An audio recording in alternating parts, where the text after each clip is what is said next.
रात के 9 बजे पति ऑफिस से थका हुआ घर आया।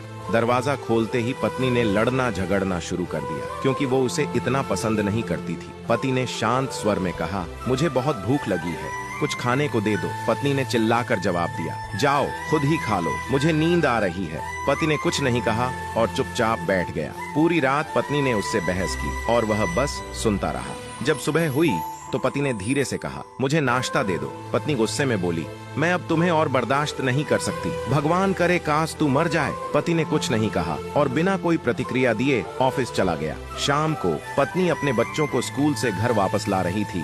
जब उसने देखा कि उनके घर के सामने भीड़ जमा है, वह घबराकर पास गई तो देखा कि पति की लाश जमीन पर पड़ी है।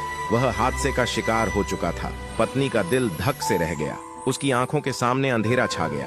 लोग कह रहे थे कि कार से दुर्घटना हुई है। पत्नी जोर जोर से रोने लगी, संजू उठ जाओ, मैं अब तुमसे कभी नहीं लड़ूंगी, तुम्हें कुछ नहीं कहूंगी, मुझे कुछ नहीं चाहिए। उठो संजू, तुम्हें भूख लगी थी ना, चलो मैं खाना देती हूँ, मुझे छोड़कर मत जाओ, उठ जाओ। लेकिन संजू कभी नहीं उठेगा। उसकी बद्दुआओं ने उसे हमेशा के लिए खामोश कर दिया था। संजू के जाने के बाद पत्नी को दुनिया के रंग नजर आने लगे, रिश्तों की सच्चाई सामने आने लगी।